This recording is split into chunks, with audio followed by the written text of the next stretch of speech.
এই চলে এসেছি একদম একদম নতুন একটি রেসিপি। বলো তো এগুলো কি? হ্যাঁ, এগুলো হচ্ছে লোটে মাছ। তো অনেকে বলে এগুলোকে বোম্বে ডাক। তো এটা আমি কীভাবে করি চলো। এখানে আমি পেঁয়াজ, রসুন, লঙ্কা, আদা, টমেটো সব কুচি করে কেটে নিয়েছি। পেঁয়াজ, রসুন, আদা, লঙ্কা পেস্ট করব আর টমেটোটাকেও পেস্ট করে নেব। এটা আমি গরম হতে দিয়ে দিয়েছি।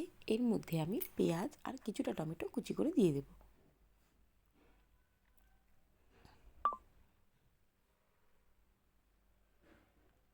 এগুলোকে একটু ভালো করে ভেজে নেব। একটু ভাজা ভাজা হয়ে গেলে এর মধ্যে আমি বাটা মশলা, পেঁয়াজ, লঙ্কা, রসুন, আদা আর দুটো কাঁচা লঙ্কা বেটে নিয়েছি, এগুলো দিয়ে দেব।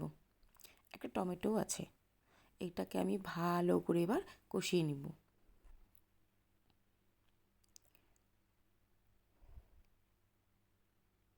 এর মধ্যেই আমি এবারে দিয়ে দেব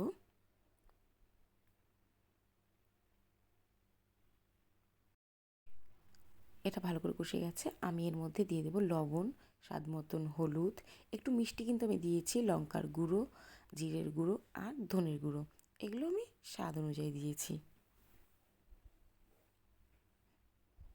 এটাকে এবার আমি আরও ভালো করে কষিয়ে নেব যতক্ষণ না তেলটা ছেড়ে আসে।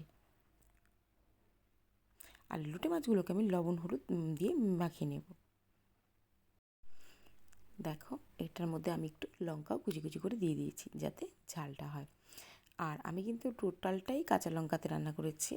লঙ্কার একটুখানি কালারের জন্য কাশ্মীরি লঙ্কার গুঁড়ো দিয়েছি, বাকি তো এমনি। এবার মাছগুলোকে আমি দিয়ে দিব। এবার মাছগুলো দিয়ে একটু নাড়াচাড়া করবো। এই মাছগুলো ভীষণ নরম, একটুতেই কিন্তু ভেঙে যায়।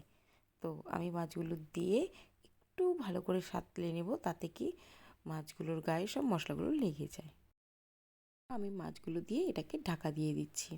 তো ঢাকা দিয়ে দিলে হবে কি, যে তাড়াতাড়ি মাছগুলো একটু সেদ্ধ হবে আর জলটাতে যে ভাপটা বেরোবে তাতেও মাছগুলো হয়ে যাবে। এবার দেখো মাছগুলো নাড়া দিতে কীরকম টুক করে ভেঙে যায়।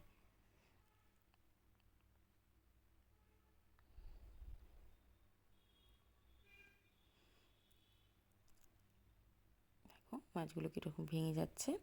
তো এগুলোকে আমি ভালো করে একটু নাড়াচাড়া করে দেবো, তাতে কি মাছের মাঝখানে যে কাঁটাটা আছে তো সেটা বের করে নেব। আর তোমরা চাইলে কাঁটাটাকে রেখেও দিতে পারো।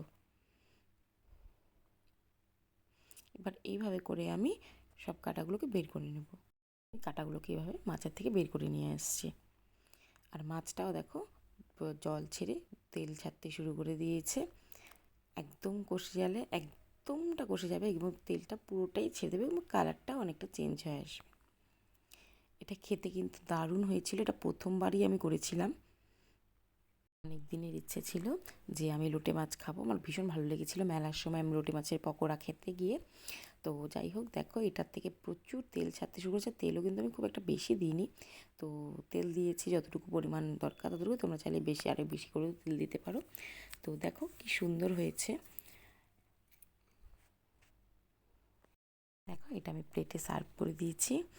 বললাম না দারুণ দারুণ খেতে হয়েছে, শুধু ভাত এটা দিয়েই খাওয়া হয়ে গেছে। আর তোমরা বাড়িতে একবার করে খেয়ে দেখো, আশা করি খুব ভালো লাগবে। ধন্যবাদ।